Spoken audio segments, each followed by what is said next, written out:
Bueno, y continuamos con nuestro encuentro financiero. Para continuar, tenemos un segundo panel de conversación muy interesante en el que vamos a hablar con especialistas del ecosistema sobre cómo se adaptan las empresas, obviamente, al cambio climático, con foco, por supuesto, en las oportunidades que tienen las empresas de infraestructura en este contexto. Vamos a darle la bienvenida a nuestro flamante grupo de panelistas, a Margarita Ducci, directora ejecutiva de Pacto Global Chile de la ONU. Margarita es arquitecta de la Pontificia Universidad Católica y magíster en urbanismo en la Universidad degli Studi di Roma. Ha sido elegida Board of Women de la Universidad Adolfo Ibáñez, Diego Portales de Chile y de la revista Mujeres Empresarias. Desde el año 2007 ha sido directora ejecutiva de la Red Pacto Global Chile de las Naciones Unidas, como les comentaba, desde donde ha liderado la vinculación del sector privado, bueno, con los objetivos de desarrollo sostenible y el desarrollo además de temas de género, de sustentabilidad y adaptación al cambio climático en las estrategias de las empresas, tan fundamental. También vamos a recibir a Jaime Uvilla, socio de NatCap. Jaime es profesor de la Escuela de Derecho de la Universidad de California en Davis, miembro de la Comisión Global de Derecho Ambiental de la Unión Internacional para la Conservación de la Naturaleza, director y fundador del Centro de Derecho de Conservación, socio de Uvilla y Compañía Abogados, director de NatCap DMB y Natural Capital Urbano S.p.A.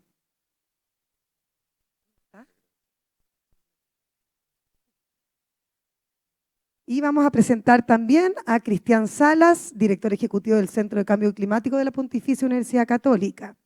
Cristian es ingeniero comercial y magíster en economía de la PUC, es Master of Public Administration de Columbia University y fue director de Asuntos Internacionales del Ministerio de Hacienda, miembro del Consejo Asesor del Green Climate Fund y desde el 2021 es director ejecutivo del Centro de Cambio Global de la Pontificia Universidad Católica, espacio donde lidera importantes estudios e investigaciones en materias climáticas.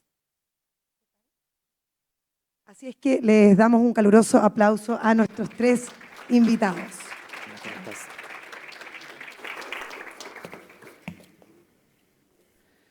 ¿Cómo están? Muy bien. Muy bien, gracias.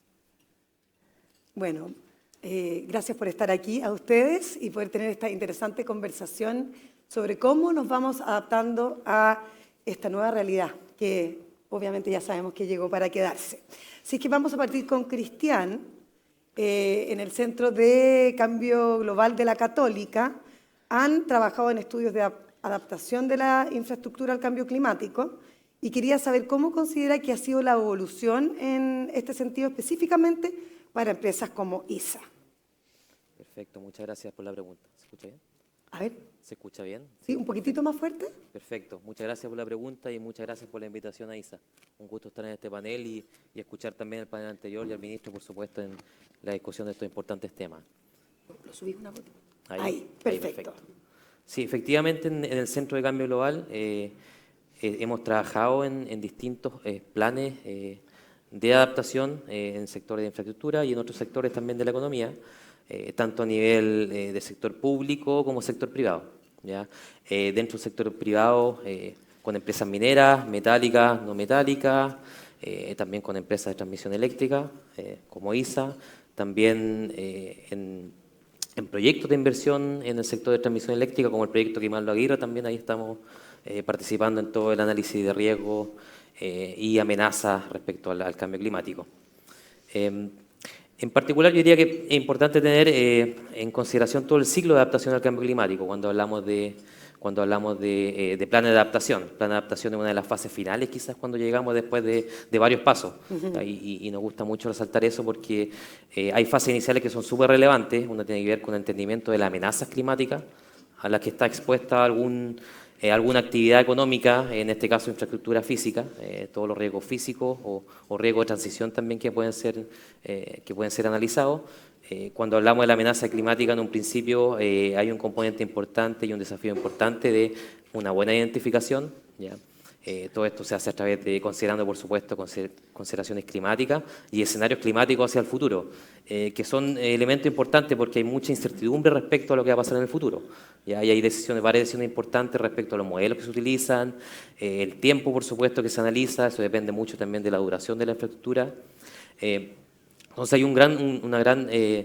hay trabajo importante, tanto con modelación, con expertos por el lado climático y de amenaza, y por supuesto con todo el conocimiento que tenga la compañía en un negocio específico.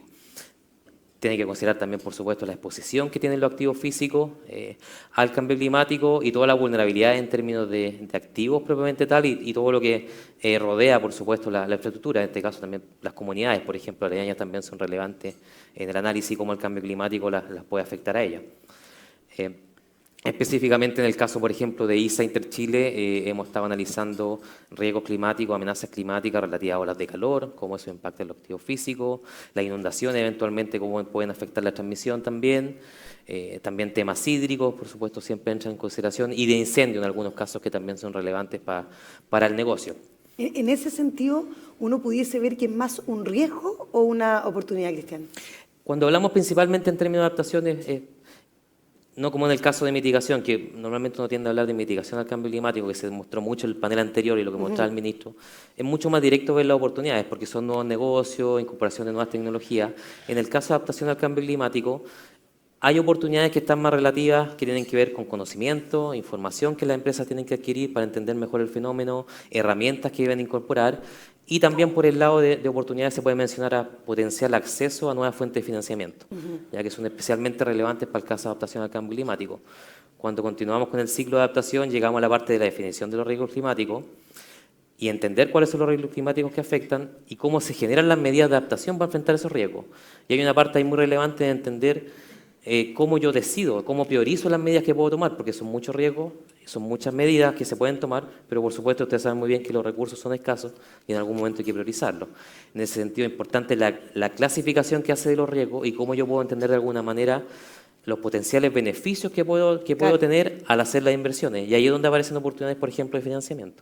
Y tú que has mirado muchas empresas y su adaptación, ¿cuál es el tema que más le ha costado a empresas como ISA, por ejemplo, en el tema de la adaptación, de la transición? ¿Qué es lo más complejo para estos proyectos tan grandes y de largo plazo, además?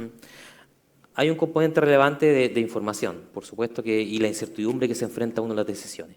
Y cuando se te abre el abanico de posibilidades y tienes que llegar a tomar la decisión de inversión, porque las empresas toman decisiones al menos una vez al año de inversión, por un año, por muchos años, llega un momento que hay que tomar decisiones bajo incertidumbre. Y eso, por supuesto, que es súper complejo y es súper compleja la implementación al final, porque son muchas las posibilidades de tomar decisiones de inversión y no podemos esperar, por supuesto, que pasen 5 años más para ver qué pasó, claro, ya para ver cuál fue el escenario que se materializó, sino que la inversión hay que hacerla ahora. Entonces hay un punto importante de la implementación de los planes de adaptación, cómo se forma como un desafío para el día a día, para las compañías, tanto en compañías en operación como proyectos nuevos de inversión que se están discutiendo.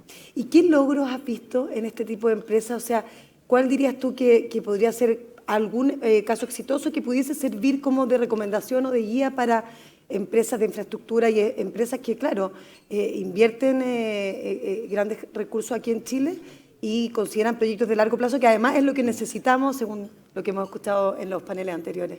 Sí, ahí el solo hecho de estar mirando cómo el cambio climático va a afectar tu operación ya es un logro. Ya, o sea, claro, son temas relativamente nuevos. Nosotros nos enfrentábamos no teníamos este tipo de proyectos hace 5 o 10 años atrás. La verdad que es bastante nuevo y muchos de los esfuerzos de las compañías van más allá de la regulación, ya, porque hay una regulación también que está avanzando en ese sentido, pero las compañías lo entienden como un desafío para su negocio y en muchos casos necesario para la subsistencia del negocio. O sea, incluso se han adelantado. Se han adelantado porque efectivamente se dan cuenta que ya tiene impacto en el negocio, en el día a día. No es algo que te va a pegar en 5, en 10 años más, y algo que de verdad que parece muy lejano. Hay algo que tiene que estar incorporado dentro de la estrategia de negocio. Y hay algo que muchas compañías en Chile, especialmente las compañías grandes, sector de minería, sector de infraestructura, transmisión eléctrica, las clínicas incluso lo están llevando, lo están analizando, cómo eso te va a pegar a ti en tu negocio del día a día. ¿Ya? Y es como un logro que va más allá de lo que la regulación te exige porque lo ves como importante para tu estrategia de negocio. Ahora, un ejemplo concreto, uno podría ver el camino que tienen que seguir, por dónde avanzar. El caso de Center Chile, ya que estamos acá, nosotros lo estamos viendo, llevamos un tiempo trabajando importante con ellos. Hemos hecho un análisis detallado de todas las amenazas climáticas, algunas las mencioné anteriormente, cómo impactan las olas de calor en la capacidad de transmisión, Claro. cómo eventualmente los incendios pueden afectar la capacidad de transmisión. Y la compañía está tomando decisiones, está analizando esa información para ver cómo sus planes de inversión dentro de la compañía, que los tienen todos los años, su operación, incorpora estas consideraciones de cambio climático. ¿Ya? Corredores sostenibles, ¿te hace sentido en el mundo de hoy? Hace sentido, pero por supuesto que depende dónde, de nuevo, no es tan sencillo hacer los análisis de los escenarios climáticos, qué va a pasar en 10 años más, en 20 años más, entonces por supuesto que depende de la ubicación específica, depende de la infraestructura específica de que estemos hablando, hay muchas decisiones que tienen que ver, en el caso de transmisión eléctrica, cómo hacemos la redundancia de línea, cómo fortalecemos la línea existente, hablando también del caso de intervial, también hay una consideración importante ahí la infraestructura de caminos, cómo se va a incorporar eso en las decisiones para adelante. Corredores, efectivamente, una de las posibilidades de adaptación que existen. Pero ahí nuevamente me gustaría resaltar, al final el principal desafío es cómo dentro del análisis climático, los riesgos climáticos, tú priorizas las inversiones que puedes tomar. Hay un tema no menor porque hay de alguna manera hay que cuantificar esos riesgos climáticos y poder incorporarlo a medidas de desempeño que las compañías tienen, que se pueda comparar y pueda ser accionable en una decisión. Y es completamente distinto cómo lo tienen que abordar, por ejemplo, en vías y cómo lo tienen que implementar negocios relacionados con energía, por ejemplo. Digo porque ya que estamos viendo una crisis en términos energéticos, cómo también se tiene que adaptar al cambio climático. Lo estamos viviendo hoy en carne y hueso de tantas personas, ¿no? Por supuesto, ahí el análisis varía, por supuesto, en cada sector económico. Hay una diferencia entre el sector de generación eléctrica, por ejemplo, que el principal desafío es la disponibilidad de agua. Qué tan pertinente es pensar en construir embalses en algunos sectores del país o a pasarse a otras energías renovables, energías limpias como las que mostraba el ministro Marcelo anteriormente. Depende mucho del sector económico, depende de la ubicación geográfica, depende de las amenazas climáticas que enfrentan. La verdad que hay ciertas consideraciones metodológicas generales, pero al final del día hay que analizar el negocio particular que se está abordando para poder efectivamente entender mejor los riesgos y generar planes de adaptación. Bueno, tanto tema que abarcar con este tema de la transición. Quiero irme contigo, Jaime Uvilla, socio de NATCA, donde incorporan el capital natural, todo lo que es el tema de los recursos naturales, en el modelo de negocio propiamente tal. Y ustedes, Jaime, bueno, han sido parte importante de la redacción de la Ley de Derechos de Conservación. Y quería preguntarte cuáles son los impactos directos, o sea, directos que ustedes ven en la contabilidad de las empresas si enfocan su gestión medioambiental con esta perspectiva de recursos ecosistémicos específicamente. Bien, primero, gran gusto estar acá. Muchas gracias por la invitación a ISA Intervial. Gran gusto poder escuchar todas las ponencias anteriores del panel. Lo primero que nosotros quisiéramos enfatizar y relevar es que el arreglo normativo del derecho real de conservación está sustentado en una comprensión de lo que se denomina el enfoque por ecosistemas de la Convención de Diversidad Biológica, que a su vez está sustentado en la teoría de la complejidad. El derecho real de conservación está sustentado en la teoría de la complejidad, en la gestión de la complejidad y de la impredictibilidad y la incertidumbre en la gestión de los ecosistemas. Y los ecosistemas incluyen al ser humano. No es un enfoque antropocéntrico, pero incluye al ser humano y incluye todas las dimensiones sociales en una teoría social amplia también, de manera que, por ejemplo, cuando hablamos de funciones ecosistémicas incluimos también las socioculturales. Pero cuando hablamos de complejidad, teoría de la complejidad y luego teoría de la complejidad social, también incluye todos los discursos sociales que interactúan. Hoy día hemos escuchado aseveraciones desde la teoría económica, desde la teoría dentro de la teoría económica, la teoría subsistémica de la gestión empresarial, desde la teoría política, de las políticas públicas. Desde lo jurídico hablamos un poco también de lo regulatorio y ahora del derecho real de conservación. Desde la ciencia, ¿no? Desde la ciencia y la impredictibilidad de los cambios climáticos. Es decir, tenemos muchos discursos distintos en la teoría social, hablemos de teoría social de sistemas, que tienen que ser congeniados en una teoría de la complejidad y luego aterrizados en toma de decisiones de gestión y finalmente estructurados por medio de mecanismos jurídicos. El derecho real de conservación lo que permite es estructurar gestión de ecosistemas para ir individualizando funciones ecosistémicas relevantes a la gestión de un territorio, a la gestión de un negocio, a la gestión de un modelo de negocios, priorizando, ¿no? Porque obviamente hay muchísimas funciones ecosistémicas y uno debe priorizar en relación con el desempeño de un proyecto. Eso como prolegómeno, como introducción de qué es lo que es un instrumento nuevo como este que relaciona estructuras normativas tradicionales como son los derechos reales con patrimonio ambiental, que es algo multidimensional, que incluye lo sociocultural. Entonces, ¿por qué es importante relacionar esto también con la teoría económica? El mismo ministro Marcel, desde el Banco Central en su momento, inició el Comité de Capital Natural, que hoy día existe, ¿no? Y que reúne a personeros del Banco Central y de otros ministerios. ¿Qué es lo que hace el Comité de Capital Natural o a qué se orienta el Comité de Capital Natural? Se orienta a reconocer e implementar lo que se llama la economía de la biodiversidad. Y explícitamente él cita los trabajos del profesor Partha Dasgupta de la Universidad de Cambridge, que fundamentalmente está sosteniendo algo que ya se ha dicho durante 30, 40 años, y es que hay externalidades negativas y positivas en el medio ambiente que no están internalizadas en los modelos de negocio. Claro. Y la pregunta es cómo los internalizamos a efectos de que sean incorporados en la toma de decisiones. La ecología, la economía, la geografía, la sociología, todas las áreas del conocimiento han tomado cuenta de los riesgos ambientales y de los desafíos ambientales que vive el ser humano y que vive el planeta. Sin embargo, el derecho se había quedado en el año 500 a.C. Está un poquito atrás. Para no ir tan lejos, en el 500 después de Cristo en el Código Justiniano, y seguíamos con los mismos derechos reales. Chile es el primer país del mundo que reconoce un nuevo derecho real sobre bienes nuevos, intangibles la mayoría, incorporales como son las funciones ecosistémicas. Hoy día una empresa puede detentar un derecho real sobre una función ecosistémica invisible como es un corredor biológico, una función paisajística, la captura de CO2, etc. Eso solo en Chile es posible gracias a este derecho real. Y claro, bien innovador, ¿no? Justamente, bueno, yo trabajé desde el año 97 en adelante, primero en todos los proyectos de conservación conocerán Douglas Tompkins, etcétera, de Nature Conservancy, estudiando los derechos reales de otros países.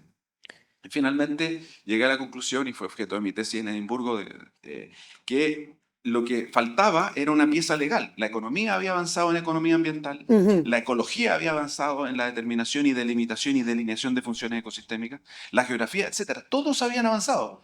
Los abogados seguíamos en el siglo V. Entonces, la pregunta... Pero ahora, el desafío que tenemos nosotros como país y también como planeta es cómo empezamos a ver esto invisible, que son las funciones ecosistémicas, son invisibles, y muchas veces llegamos tarde cuando ya han colapsado esas funciones ecosistémicas. Sin ir más lejos, el problema de la distribución eléctrica que tenemos hoy se puede asociar directamente a una función ecosistémica relacionada con las cuencas hídricas subterráneas y con la humedad de los suelos, porque han muerto las raíces de muchísimos árboles. Entonces estamos hablando de una función ecosistémica que está totalmente invisibilizada. Que no se integró de alguna Que no se integró en la gestión de nadie.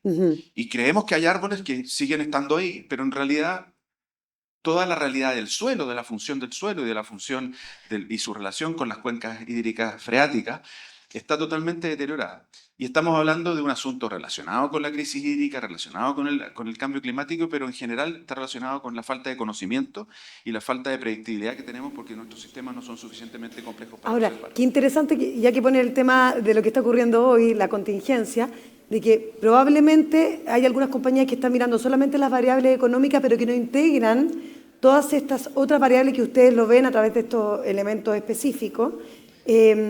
Y que hoy por hoy resulta que es casi como una obligación condición de realmente mirarlas e incorporarlas, ¿no? Sí, ahí voy a ir, me fui hablando tanto sobre otras cosas que no respondí tu primera, o no fui al grano de lo primero que me comentaste, que está relacionado con esto. Y es que nosotros vemos la necesidad, o sea, el planeta nos está empujando un cambio de paradigma, pero es un cambio de paradigma. Aquí no estamos solamente agregando una nueva pieza en los sistemas cognitivos tradicionales o en los sistemas de gestión tradicionales, es un cambio de paradigma. Y el cambio de paradigma pasa por lo que decía antes Cristian en términos de que hay una complejidad distinta y por lo tanto los sistemas de gestión tienen que asociarse a la teoría de la complejidad.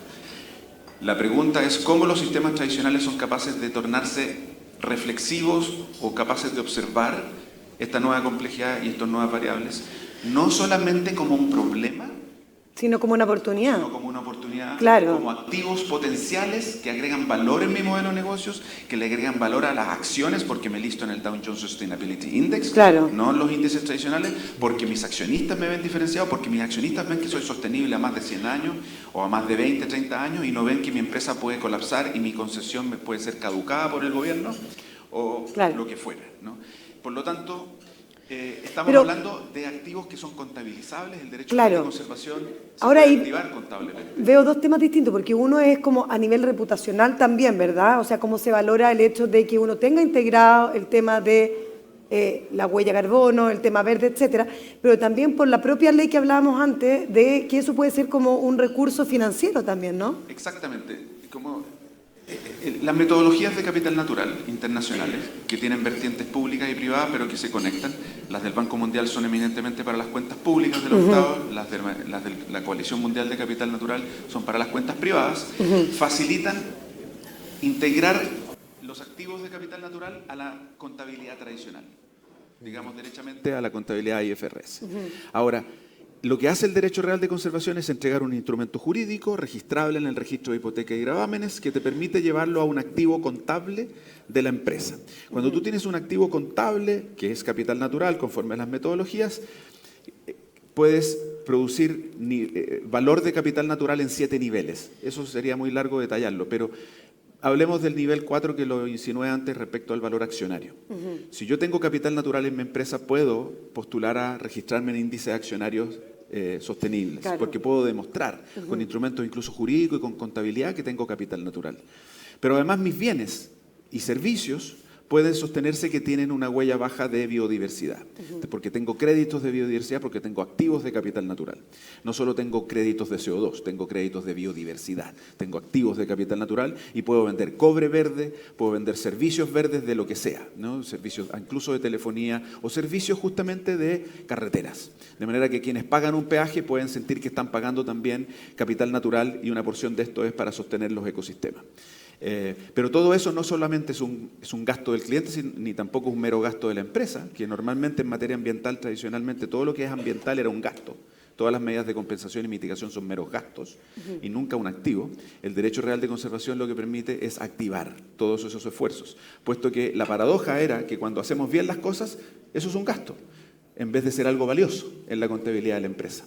Por lo tanto, ese es el paradigma que cambia y lo que nosotros queremos infundir en los nuevos sistemas de gestión empresarial es que entiendan que todo lo bien que están haciendo hoy día puede ser valor financiero y puede cambiar no solo la reputación, sino también el valor financiero de la empresa, compañía, claro, de la compañía. Claro.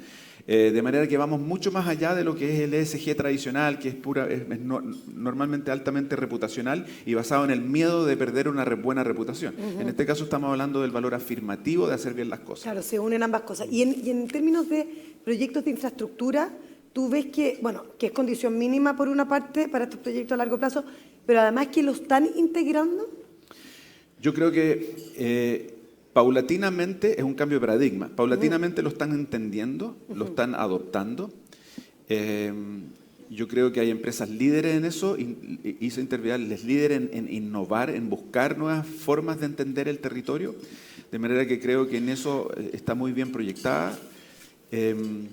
Pero no es fácil porque las organizaciones tienen una especie de inercia bajo los paradigmas antiguos. Ustedes saben el cambio, el conocido libro de Thomas Kuhn respecto a las revoluciones científicas.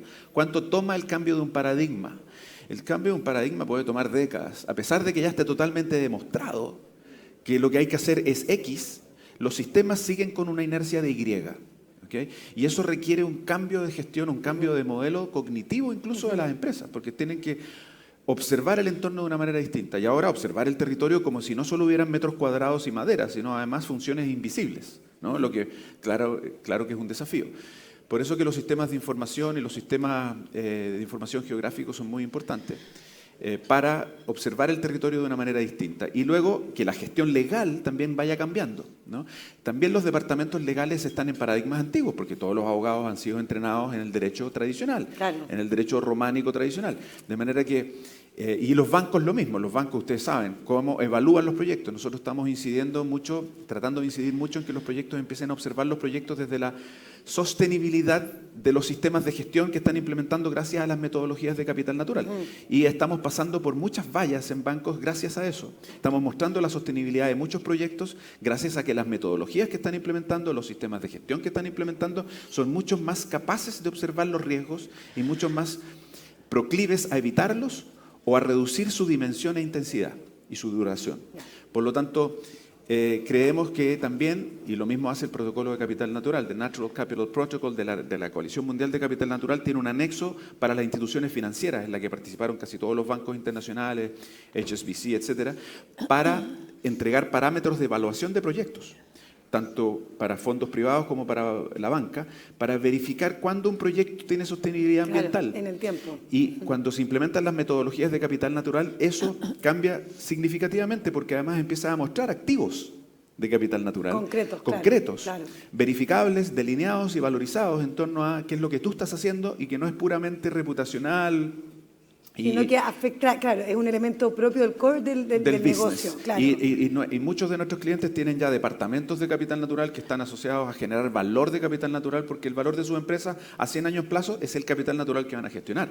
Claro, probablemente se ha acelerado con el tiempo, pero sí vemos que es un tema con desafíos y retos multidimensionales. Claro. Y en ese sentido quiero entrar con Margarita, directora ejecutiva de Pacto Global Chile de la ONU, una iniciativa que llama a empresas de todo el planeta a alinear sus operaciones y estrategias con 10 principios bien desafiantes para generar compañías, bueno, con lo que estamos hablando también, compañías más responsables en la protección de derechos varios, donde el resguardo del medio ambiente es súper importante y considerando ese elemento en específico, generar empresas más sustentables en el tiempo. Y te quería preguntar, Margarita, en tu rol en esta institución, si tienes una visión de cómo estamos como país en el contexto de esta Agenda 2030, 2050, que se viene para adelante, y cómo ves a nuestro país en ese camino que todos queremos, pero bueno, no es tan fácil de materializarlo, ¿no? Así es. Bueno, un gusto estar acá y muchas gracias a Isa por esta instancia. Estoy un poquito resfriada. Se escucha perfecto. Bueno, cuando Pacto Global nació en el año 99, en el Foro de Davos, cuando el entonces secretario general de Naciones Unidas hace un llamado a los empresarios a ir más allá del rol de la empresa y de la preocupación de la empresa por la rentabilidad, tema muy legítimo, pero asumir un rol más allá en cuanto a una contribución a la sociedad. Esa llamada tuvo un eco bastante fuerte y acogida, y se formó este Pacto Global de Naciones Unidas, que hoy día tiene más de 23.000 empresas en todo el mundo. Está en 165 países. En Chile partimos en el año 2007. Partí yo formando la red en Chile, no teníamos ninguna empresa, hoy día tenemos 207 empresas. Increíble el trabajo. Sí, ha sido un crecimiento importante, así que he podido ver la evolución, como tú dices, en la conciencia de estos temas que hemos venido conversando acá, cómo la empresa hoy día ha entendido que tiene un rol más allá de su producción de bienes y servicios, que tiene un rol para contribuir a resolver los grandes problemas hoy día de la sociedad, de que se entiende de que los estados no son capaces suficientes para resolverlos por la magnitud y la complejidad que tienen, y que el rol de la empresa hoy día es fundamental y el aporte que puede hacer es inconmensurable. Entonces, A partir de esa comprensión que ha ido en evolución, hoy día las empresas están comprometidas cada vez más, eso lo hemos visto, tienen sus planes, han introducido en su estrategia corporativa estos valores.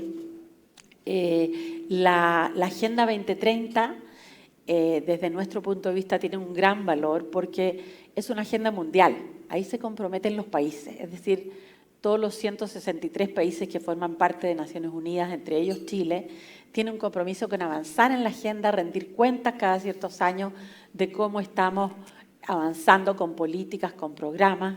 Hoy día hemos visto con el ministro Marcelo una visión, y con los paneles anteriores, una visión bastante optimista dentro de todo lo que veníamos en estos años, ¿verdad? Con una visión un poco pesimista de cómo puede ser el futuro. Por supuesto, hay incertidumbres, pero no, hay una luz también que nos indica que podemos avanzar y que estamos en vías de tomando medidas de poder avanzar. Ahora, esa agenda, cuando se diseña en 2015, lo que pretende es representar en una sola agenda cuáles son los grandes problemas de la sociedad hoy en todo el mundo. Y recoge temas como el cambio climático, que era un tema que hasta entonces no estaba posicionado como un tema mundial, global, de abordar por todos los países con medidas concretas. Claro, en la agenda propiamente tal. En la agenda se establece y por lo tanto hay metas concretas para lograr en todo el mundo y Chile se compromete con eso. Yo creo que un paso fundamental para impulsar el tema medioambiental en Chile fue cuando Chile fue nombrado en la presidencia de la COP 25 el año 2019, porque eso le obligó a Chile institucionalmente de dar un impulso y mostrar cómo podía organizar una institucionalidad en torno al tema medioambiental, fue uno de los primeros países en lanzar sus NDC o contribuciones nacionales determinadas, que son los compromisos que toman los países en cuanto a sus reducciones de emisiones, una estrategia de cambio climático, una hoja de ruta de economía circular, un plan de descarbonización. Entonces, todas estas medidas en que el sector público tiene medidas concretas, instructivas, de acciones que lograr y metas que cumplir, también implica al sector privado a través de esos organismos en medidas concretas.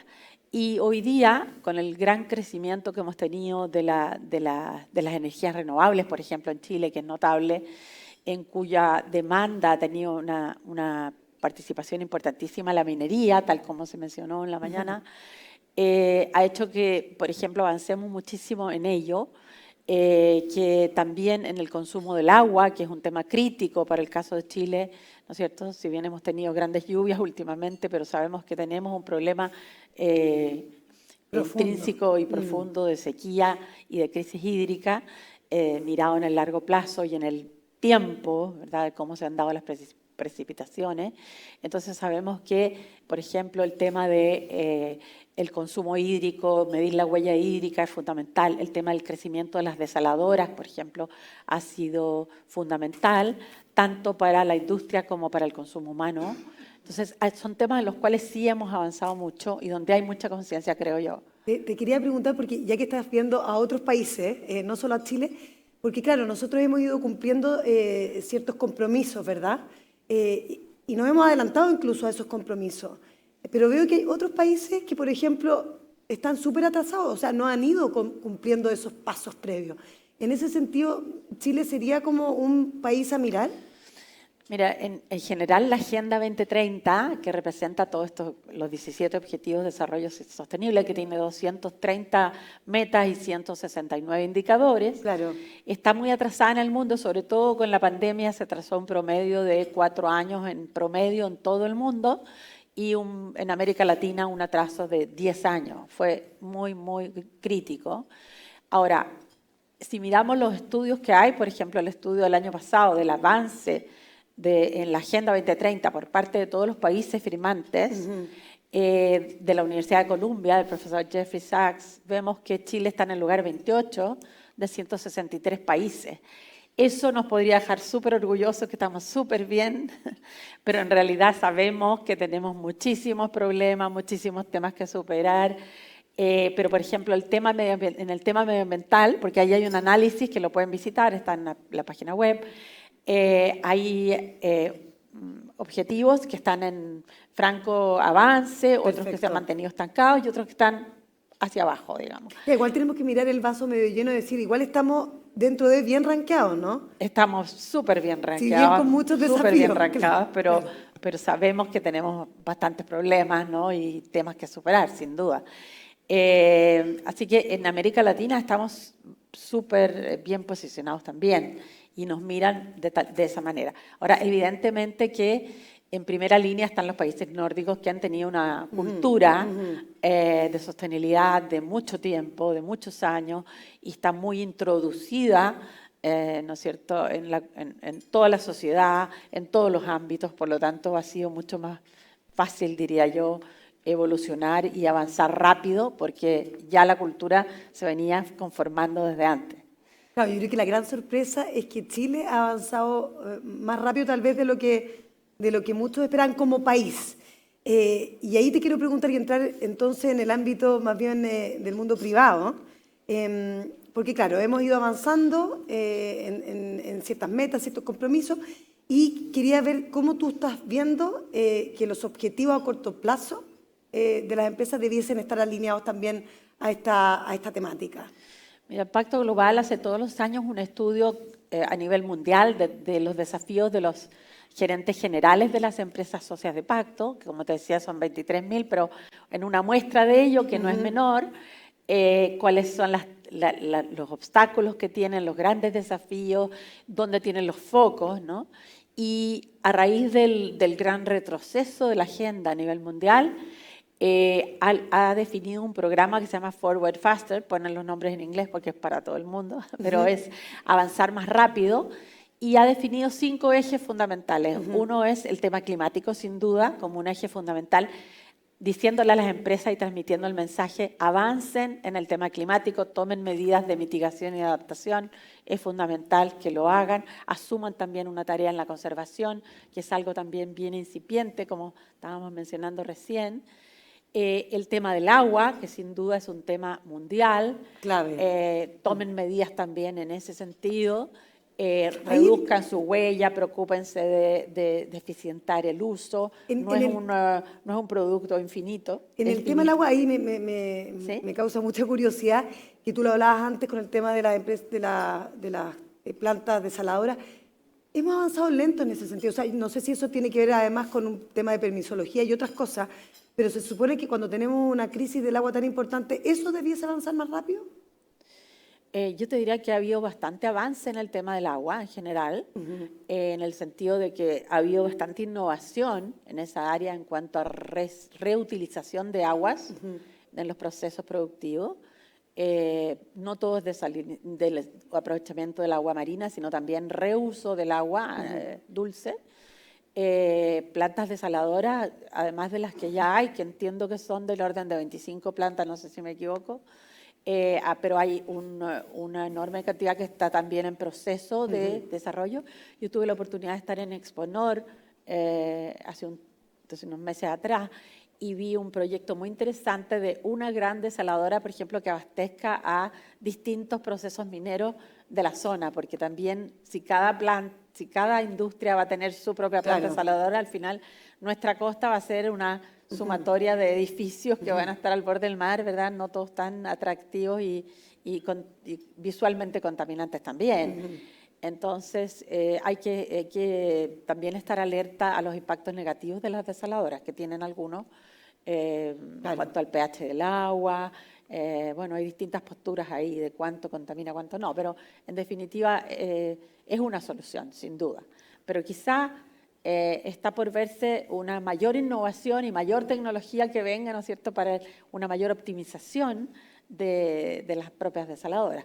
Pero creo que sí, que había un avance importante en ese sentido, en la reutilización del agua. También incluso en la industria salmonera ha habido avances en la forma de utilizar el agua, bastante importante. Luego, los otros pilares fuera del clima y del agua tenemos la equidad de género como un tema base también para avanzar, con todas las implicancias que tiene en todos los aspectos. El tema de finanzas sostenibles, que lo hemos conversado esta mañana, y el tema de salario digno. que también es un tema importante y bastante complejo, porque hoy día estamos en la discusión del salario mínimo recién, ¿no es cierto? Pero tenemos que también pensar en lo que significa un salario digno, y en eso es complejo porque depende de los patrones de la economía, depende del nivel de vida, la inflación y una serie de factores, depende también en cada país. O sea, el desafío para las empresas de incorporar estos 5 principios objetivos para ir avanzando. ¿Hay reticencia frente a alguno más que otro? ¿Dónde habría que poner todas más fichas que Yo otros? te diría que hay mucho consenso en el tema climático y en el agua. Es donde más hay un gran consenso de que ahí tenemos que avanzar, y para eso tenemos instrumentos, tenemos programas mundiales, tenemos programas en el cual se suscriben compromisos de parte de la empresa para cumplir metas en ese sentido. Donde es más complejo, te diría que es en el tema justamente que estábamos hablando del salario digno, porque una empresa hoy día que ve reducidas sus utilidades por un tema de mercado, como hemos visto también, hay una desaceleración en el crecimiento de la economía, sin duda que subir los salarios para que sean más dignos o mejores, ¿no es cierto?, para el nivel de vida de las personas, significa un mayor costo, por lo tanto afecta también los resultados. No, y es puede un tema afectar complejo. Y puede afectar el propio empleo además. Exactamente, exactamente. Entonces ese tema te diría que es el más complejo. Lo que estamos haciendo como pacto hoy día con nuestras empresas socias es abordar cada uno de estos pilares que se han definido a nivel mundial, dando un contexto de la situación en el mundo, en la región, en el país, para luego ya ir bajando qué significan los compromisos de la empresa en cada ámbito, qué beneficios tiene y qué problemas puede encontrar para irlos resolviendo. Voy a pasar a Jaime para ir complementando. Quería que nos contara, Jaime, desde tu experiencia en el equipo de NatCap, ¿alguna empresa, siempre es bueno como retratarlo en una experiencia en concreto, alguna empresa que haya avanzado en la conservación de recursos ecosistémicos y cuáles fueron los impactos generados desde lo financiero? Lo que hablamos antes, pero retratado tal vez en un ejemplo a mirar. Perfecto. Ahora funciona bien. Sí. Sí. Bueno, mencioné a la pasada anteriormente que en las metodologías de capital natural hay 7 niveles en que emerge el valor del capital natural en los modelos de negocio. Ustedes conocerán bien o habrán escuchado todas las grandes teorías que hay en cuanto a cadena de valor, sistemas de gestión y obviamente distintos bienes, incluido la propiedad intelectual, tiene influencia en distintos eslabones de la cadena de valor. Lo mismo pasa con el capital natural, influye en distintos eslabones de la capital natural, del modelo de negocio. Y el primer ámbito en el que nosotros apoyamos a empresas para que comiencen a reconocer el capital natural y comiencen a modificar su modelo de negocios es en el nivel 1, que llamamos la activación contable por el propio titular de los activos o de las medidas de gestión ambiental. Y eso lo hemos hecho con numerosos proyectos, muchos de ellos son bastante famosos, algunos están situados, son proyectos turísticos, hoteleros, como los de Torres del Paine, Reserva Las Torres, de manera que todo lo que ellos hacen en conservación hoy día ya está activado contablemente, se está activando además funciones específicas, anexos adicionales como son los créditos de CO2. De manera que uno comienza lo que se denomina la minería de capital natural. Uno comienza con una plataforma general, por ejemplo, un derecho real de conservación general, y luego comienza a investigar y a delinear funciones específicas que agregan valor porque se les va delineando y valorizando funciones ecosistemas específicas. De manera que es un proceso dinámico de constante aprendizaje y ajuste y mejora. Lo mismo ha pasado, por ejemplo, con un proyecto muy conocido hoy en los medios que es Isla San Francisco en Valdivia, que constantemente está no solo investigando funciones ecosistémicas nuevas, sino que todo su modelo de inversión y el modelo de los inversionistas en las unidades de conservación es no solo invertir en el inmueble, sino también en los bienes de capital natural por medio de estructuras societarias. De manera que el modelo de la inversión ya es distinta y el inversionista ya sabe que al invertir está invirtiendo en bienes tangibles e intangibles y está gestionando el territorio para generar un círculo virtuoso entre ambos, porque en la medida que uno gestiona bien el capital natural, aumenta el valor del bien tangible. Y con eso paso al segundo nivel. Voy a explicar los 7 niveles muy rápidamente. El segundo nivel es cuando el capital natural comienza a tener valor para un tercero directamente involucrado, como son los stakeholders de un proyecto que están interesados en una media compensación. El tercer nivel es el mercado, el mercado de bienes de capital natural, como son los mercados de compensación o el mercado de CO2. Entonces estamos hablando de terceros no directamente vinculados como stakeholders de proyectos, sino que terceros remotos que están interesados en bienes de capital natural. El cuarto nivel, lo mencionaba antes, está en el valor accionario y en el valor financiero que otorga el capital natural, ya sea porque reduce incluso las primas de seguro, lo hemos visto en materia minera con los tanques de relave, porque las metodologías de capital natural también se pueden ocupar para recuperar pasivos ambientales. No solamente se conserva aquello que ya es bello, sino que se puede restaurar lo que ha perdido atributos ecosistémicos y con ello se generan bienes de capital natural también. Reduciendo primas de seguro de catástrofes o colapso de tanques de relave o de responsabilidad civil, etc. El valor financiero que tiene el valor accionario y asimismo el valor que eso otorga frente a fondos de inversión o a la potencialidad de financiamiento por la banca. El nivel 5 es eminentemente regulatorio y este es bien importante, puesto que muchos proyectos hoy día están en riesgos regulatorios que ellos incluso no conocen, ya sea por normas actuales o inminentes o futuras, que hacen que los proyectos pierdan viabilidad regulatoria ex post, de hecho. ¿Qué es lo que hace la metodología de capital natural y el enfoque ecosistémico? Es singularizar las distintas dimensiones de riesgo regulatorio también y viabiliza proyectos que tradicionalmente o que incluso hoy están detenidos, muchos de ellos ustedes los conocen, proyectos rurales de asentamiento humano. Y nosotros hemos viabilizado muchos proyectos bastante conocidos como en Matanzas, el Maitén, cambiando su modelo de negocio hacia la conservación, que ya lo tenía, pero ahora lo estamos transformando en una metodología afirmativa de valor contable del capital natural. De manera que ahí tenemos varios ejemplos. También hemos estado explorando, como decía, en el sector minero, en el sector de infraestructura, pero lo que yo diría que cambia en el nivel 5 cambia radicalmente es que los tenedores de grandes territorios están hoy día sujetos a grandes riesgos por servidumbres legales eléctricas, servidumbres legales mineras, Claro. Expropiaciones camineras, etc. O sea, que es importante hacer el F5, ¿no? El nivel 5, por ejemplo, cuando alguien te va a expropiar, ¿no? Te va a expropiar o te va a imponer legalmente una servidumbre por un proyecto minero o un proyecto eléctrico, lo que fuere, te indemniza normalmente un precio irrisorio por los metros cuadrados y la madera cerrable. Y el patrimonio ambiental queda debajo de la mesa, porque no existe, jurídicamente no existe. Los métodos de indemnización de las expropiaciones en Chile son del precio de mercado del bien en cuestión sin considerar su patrimonio ambiental. Lo que hace el derecho real de conservación es, al ponerlo sobre la mesa, contabilizarlo y por lo tanto al expropiar o al imponerse una servidumbre en las indemnizaciones, estás protegiendo el bien tangible y los intangibles y las indemnizaciones cambian totalmente al punto de que en muchos casos nosotros hemos visto que las contrapartes cambian las rutas de sus servidumbres o cambian sus proyectos. De manera que cambia la protección también del territorio. Ustedes imagínense, hemos visto proyectos en Chiloé, en muchos otros territorios en Aysén, donde una servidumbre eléctrica, donde torres de transmisión eléctrica cambian todo el paisaje y cambian la viabilidad de proyectos enteros. Porque nadie va a querer invertir en un territorio para efectos turísticos o lo que fuere si está tapado de torres de transmisión.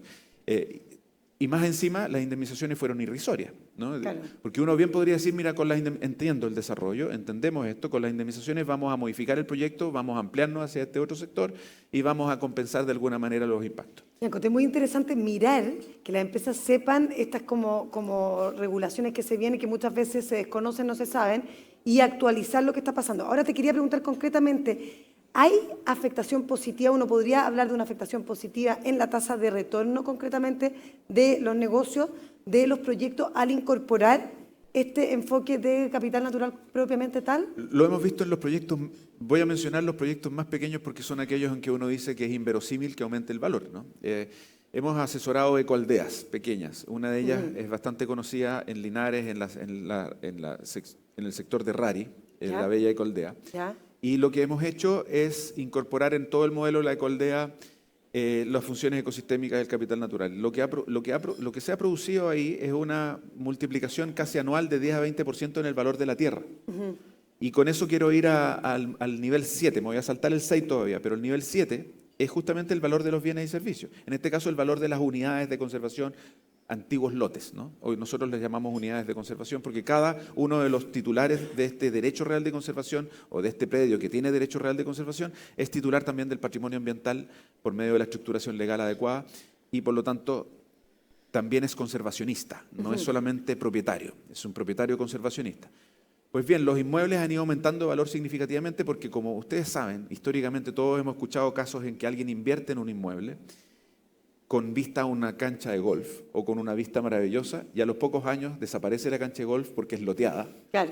o desaparece la vista. O sea, la garantía de que el patrimonio ambiental, especialmente con el cambio climático y la crisis hídrica, se va a mantener es una garantía totalmente feble. Es una imaginación que uno tiene. Y lo mismo está pasando, lamentablemente, con muchos territorios que regulatoriamente han sido enfrentados de manera inadecuada, como son los humedales y sitios declarados áreas de preservación ecológica por los planos reguladores, puesto que en lugar de protegerlos, muchas veces se han tornado predios abandonados y basurales. No voy a entrar en el detalle de la ley de humedales, que me parece fantástica la ley de humedales, pero la forma en que se ha implementado a nivel municipal y en los cambios de planos reguladores ha hecho que muchos de estos humedales se transformen en basurales porque han sido abandonados, porque se les ha desconocido el valor del capital natural y la posibilidad de sí hacer proyectos sostenibles en ellos. De manera que en eso también tenemos que estar muy atentos a los cambios regulatorios y a tomar estrategias preventivas y prospectivas en torno a cómo ir generando activos de capital natural o cómo cambiar nuestro modelo de negocio, dada el cambio del marco regulatorio. A veces no es fácil, pero a veces surgen oportunidades notables. El caso de los humedales para grandes inmobiliarias que asesoramos ha sido un caso bastante fuerte y ellos los están transformando en activos de capital natural. De manera que con ello, algo que se transformó casi en un pasivo, ¿no? Porque además siguen con los impuestos territoriales todos estos bienes. Y te estás pagando impuestos territoriales por algo que no puedes desarrollar de ninguna manera. Estamos transformándolo en un nuevo modelo de negocio. De manera que, como todo modelo de negocio requiere innovación, requiere pensar todos los eslabones, no es algo que de la noche a la mañana, muchas veces nos pasa. Estamos haciendo el primer proyecto de CO2 en Chile, el más grande y el primero que va a salir al mercado mundial en asociación con Carboners de Londres, en Torres del Paine, en Reserva Las Torres, más las haciendas circundantes. Y son unas 67.000 hectáreas. Y muchas veces tenemos reuniones con terratenientes y nos dicen, ya, pero ¿cuánto vale el CO2? Dime, ¿cuánto voy a ganar? ¿Cuál es mi TIR? Espérate, desarrollemos el proyecto, porque hay distintos niveles de proyectos de CO2, hay proyectos premium, hay proyectos que realmente involucran conservación integral, no puro CO2, y esos acceden a otros precios de CO2, porque implican también valor positivo social a toda la sociedad circundante y a toda la biodiversidad, y hay otros créditos de biodiversidad distintos del CO2. Pero eso hay que trabajarlo, hay que hacer el modelo de negocio, no es de la noche a la mañana. Lo mismo que pasa con casi todos los modelos de negocio, pero la paradoja es que cuando se trata de medio ambiente y capital natural, nos piden que les demos la TIR en la primera reunión. Entonces, eso es importante internalizarlo. Los modelos de negocio sostenibles, dado el riesgo involucrado, dada la complejidad involucrada, hay que desarrollarlos creativamente y pueden tener una gran TIR y un gran valor financiero. Ya, un mundo de oportunidades que se abre y que a veces son invisibilizados todos estos factores que se podrían agregar y que pueden generar un impacto social, pero además un elemento financiero propiamente tal. Y en ese sentido, te quería preguntar, Cristian, ¿cómo estás viendo tú los avances en términos regulatorios también, que los proyectos de infraestructura propiamente tal tengan incorporados desde las bases de licitación, pensando que estos proyectos pueden eventualmente avanzar de mejor manera en procesos de evaluación ambiental, o sea, que les vaya mejor porque se pensó probablemente antes de, ¿no? Sí, ahí quizá el caso más cercano que tenemos relacionado a infraestructura y la regulación que se ha instaurado en los últimos años en Chile, nace de la Ley Marco de Cambio Climático, que tal como dice el nombre establece un marco y varias iniciativas que apuntan un poquito a incorporar todas las consideraciones del cambio climático en distintas áreas de la economía. En particular, quizá una de las que es más cercana para el sector privado, para los proyectos de infraestructura, uno de los artículos que tiene que ver con la incorporación de consideraciones de cambio climático en los proyectos de inversión que ingresa al sistema de evaluación ambiental. Y ahí han habido varios reglamentos, guías que ha publicado, elaborado el CEA un poquito para orientar a todos los gestores y todas las empresas que presentan proyectos para cómo hacer esos análisis y cómo incorporar estas consideraciones del cambio climático en los proyectos de inversión. ¿Tú crees que hay claridad realmente cuando se tiene que entrar a competir con otros de cómo se tiene que hacer? Es bien complejo que esta regulación, esta normativa, ofrezcan la claridad necesaria en la primera vuelta. Porque son temas nuevos, hay mucha información que no conocemos, hay mucha incertidumbre en los modelos. El solo hecho ya de instaurarlo, el solo hecho de ponerlo en la discusión, de empezar a exigirlo de alguna manera, hace que las primeras vueltas de proyectos lo presenten de alguna manera y se vaya mejorando. Ya, a medida de la retroalimentación que hay de la autoridad, los comentarios que aparecen, lo que hay que revisar después lo de IXARA, eso permite un poquito ir mejorando la misma regulación, porque son regulaciones nuevas que no conocemos. Y hay un tiempo de prueba, efectivamente, hay un tiempo también de cómo se exige el uso de las herramientas. Por ejemplo, la primera guía hablaba mucho del uso de ARCLIM, del Atlas de Riesgo Climático, que es una herramienta abierta, que analiza amenazas de riesgos climáticos, que está disponible en grillas de 5x5 a nivel de 5x5 kilómetros a nivel de todo el país y que permite hacer una primera exploración de la amenaza. Eso es muy útil para los proyectos más chicos, los que pasan por el día principalmente, pero para los proyectos más grandes se requiere un análisis más detallado, y eso es lo que hacemos nosotros con muchas empresas que llegan a conversar con nosotros para que colaboremos. Efectivamente, uno puede decir que en un principio no ayuda tanto porque hay un tiempo de aprendizaje y hay una dificultad cuando se crean estas nuevas regulaciones, que no es fácil. La verdad que no conocemos nosotros, al menos nosotros en nuestra experiencia, ningún país lo tiene muy resuelto. Hay mucha incertidumbre respecto primero a los escenarios climáticos, cómo lo incorporan dentro del proyecto de inversión, cómo eso complejiza o no los procesos de postulación y cómo eventualmente eso al final va a generar mejores proyectos, que es lo que queremos. Ahí hay la parte fundamental, que efectivamente toda esa nueva regulación hace que al final los proyectos sean más resilientes ante el cambio climático. Claro. Eso por un lado. También, por supuesto, está toda la parte con los proyectos que tienen que ver más con la transición energética, que probablemente es mucho más directo y es mucho más no sencillo, pero se puede cuantificar de una mejor manera cuáles van a ser los beneficios de ese tipo de proyectos. Y probablemente el caso de negocio es mucho más directo. Es mucho más directo cuando yo pienso que voy a pasar en vez de producir energía con diésel, con algún combustible fósil, lo voy a hacer con alguna fuente de energía renovable, fuente renovable. La verdad que es bastante más directo. Pero en el caso de la adaptación al cambio climático, la verdad que necesitamos mucho más aprendizaje, necesitamos mucho más discusión, necesitamos prueba de la regulación de las normativas para irlas mejorando. Ese es como el caso más directo. Hay otras normativas también, hay otras discusiones que son súper relevantes también para proyectos nuevos o proyectos en operación. Por ejemplo, la discusión que está liderando el Ministerio de Hacienda en cuanto a la taxonomía de actividades económicamente sostenibles. Eso va a permitir de alguna manera ayudar a clasificar mejor cuáles son las actividades que realmente son verdes o sostenibles, porque en el día de hoy, especialmente cuando estamos pensando en financiamiento, es súper complejo decir qué es verde y qué no es verde. Entonces esa discusión un poquito va a ayudar, especialmente cuando uno va a presentar un proyecto de inversión, un caso de negocio, realmente que se clasifique dentro de lo que en Chile vamos a entender por verde. Existe a nivel mundial, por ejemplo, hay estándares para, por ejemplo, los bonos sostenibles, los bonos verdes, que el gobierno de Chile y empresas en Chile ya han emitido bonos verdes, por ejemplo, y eso se enmarca dentro de estándares que hay a nivel internacional. Pero, por ejemplo, en el caso de Chile, cuando tengamos eventualmente la taxonomía desarrollada, eso va a permitir que caiga dentro del marco de regulación de la CMF, porque va a estar dentro de la legislación interna, De todas que maneras, vamos a poder claro. hacer un seguimiento, va a poder una clasificación y van a haber temas de regulación financiera, temas de facilitación financiera que va a poder permitir desarrollar el mercado, para mencionar otro ejemplo. La ley FinTech también, por ejemplo, algo mencionó el ministro Marcelo en su presentación. Hay una parte ahí que puede ser muy importante para todos los proyectos de adaptación al cambio climático en particular, que tiene que ver con el desarrollo de los seguros paramétricos. Hay algo que en Chile está bastante incipiente, hay algunas empresas forestales grandes que han contratado, que han desarrollado seguros paramétricos para sus plantaciones, pero una de las gracias de la ley FinTech es que propicia el mayor desarrollo de este mercado, que puede ser muy relevante, porque cuando hablamos de adaptación al cambio climático, de enfrentar riesgos climáticos, hay una parte del riesgo que no se puede enfrentar. Hay una parte que no se puede enfrentar porque son eventos que ocurren con muy baja probabilidad y que pueden ser muy catastróficos. Ahí es donde los seguros paramétricos pueden jugar un rol importante, porque la gracia es que se diferencia del seguro tradicional, que no hay un tiempo de verificación. Por ejemplo, lo que está pasando hoy día en Santiago, en varias regiones de Chile, con la distribución eléctrica, probablemente un seguro paramétrico hubiera ayudado mucho a una respuesta más rápida. Porque no necesitas que la gente, que haya un verificador, que vaya a ver todas las afectaciones que hubo, porque eso se toma mucho tiempo. Toma demasiado tiempo. Entonces, la gracia es que se establecen ciertos umbrales, por ejemplo, el viento, que va a generar cierta afectación al sistema de distribución. Claro. Uno se gatilla eso y inmediatamente se activa un seguro paramétrico que permite una respuesta más rápida.